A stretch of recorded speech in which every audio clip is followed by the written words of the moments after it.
as I'm doing it, because you don't want to put too much, and you want to mix it so it's like thinner than Play-Doh, but actually so you can work with it. And as this stuff,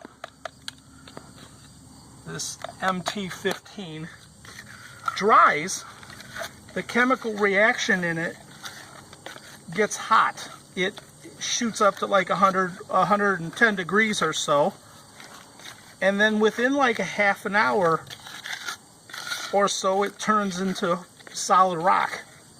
So time is an essence, and accuracy and how you apply it has a lot to do with it too. So what I'm going to do is start with these little cracks and fill them in.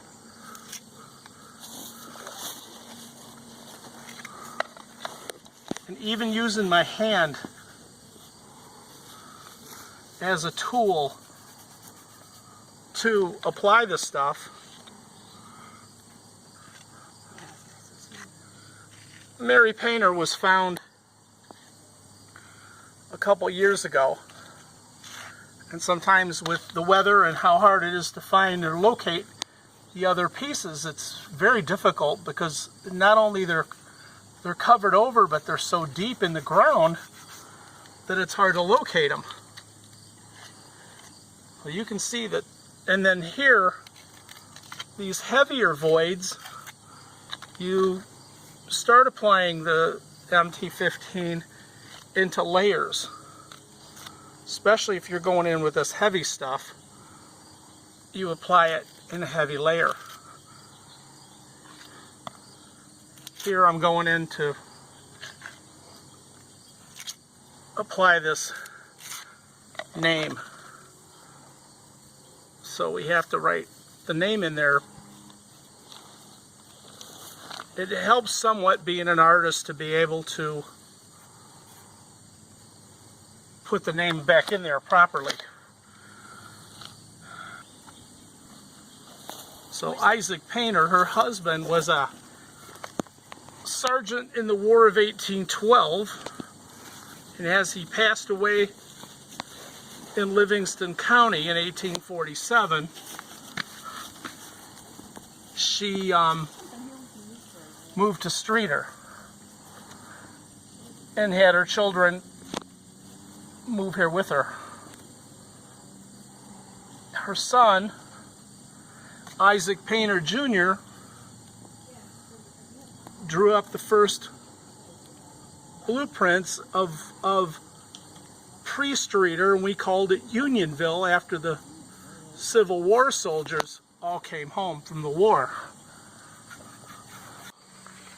So what I'm doing now is finishing up with the more secondary part of filling in the main void, which you can see that a lot of it's been filled already. But what I'm doing is putting in the last of it and getting it completely sealed. Now the other part of the marker, the grave marker, has algae and stuff on it, which will eventually go away after it's been cleaned with the D2 biological cleaner. So applying this to fill in these last voids, and then re-putting the font back in there, which is going to be difficult. What I think I'm going to have to do is bring a Dremel tool to carve it back in, because of its level of difficulty. It's not your normal writing. Well, for this period it is, for 1856. But now you're seeing that I got the hole completely filled in, and then all I have to do now